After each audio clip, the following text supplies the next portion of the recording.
Welcome to this episode of podcast by IndiaLaw LLP, your reliable source for breaking down Indian laws in plain language. I'm your host Payal Jena.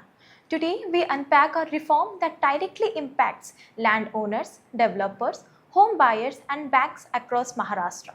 The amendment to the Non-Agriculture Land Order introduced by the Maharashtra Land Revenue Code, Second Amendment 2025. Let's get into it.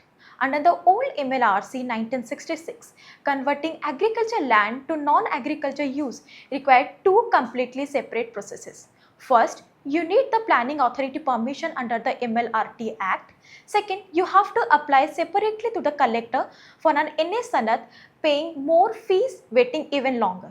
Even after construction, the landowner faced a frustrating dual tax burden, paying an annual NA tax to the revenue department and simultaneously paying property tax to the local municipal body. Two taxes for the exact same property, even single year. This widely criticized, even precisely what the 2025 amendment fixes. So, what are the key changes? First, the separate NA permission from the collector is completely gone. Under the new section 42 of MLRC, if your land is an area covered by the department plan and proposed NA use is permissible, you no longer needed the collector's permission. That entire layer of bureaucracy has removed. Second, we now have the single window system. The planning authority acts as a nodal agency, meaning your NA conversion is embedded right into your building plans application.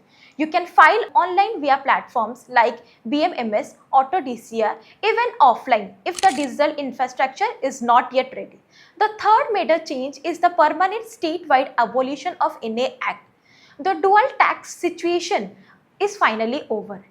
Any arrears in the cutoff are remitted, provided past conversion are regulated by paying one-time premium with a specific window. Miss that window and penalties and interest will apply. This brings us to the fourth change. Amendment in section 47 introduce one-time conversion premium. This is collected by the planning authority. Before that, they grant the development permission, entirely replacing the old annual tax and removing the separate collector tax levy. Now, what does this impact to the bank and revenue records?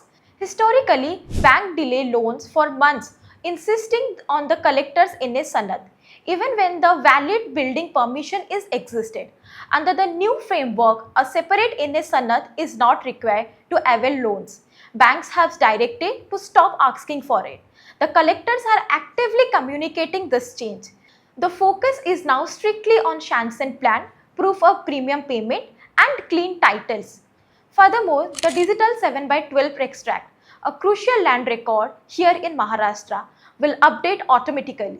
Planning permission platform will integrate seamlessly with the digital 7/12 platform. Once the permission is granted, mutation entries update automatically to reflect the new land use.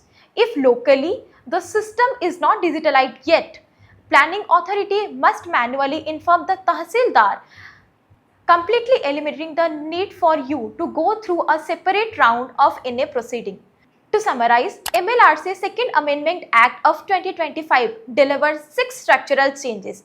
Number 1, it eliminates the separate collector NA permission. Number 2, it establishes a single window system. Number 3, abolishes the annual NA tax. Number 4, replace it with the one-time premium. Number 5, removes the NA Sanat requirement for loans. And number 6, mandates automatic revenue records update.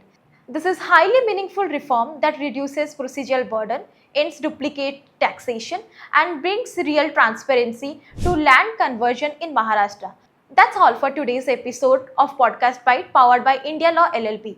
I'm your host Payal Jena. Thank you for watching. Until next time, stay informed, stay compliant.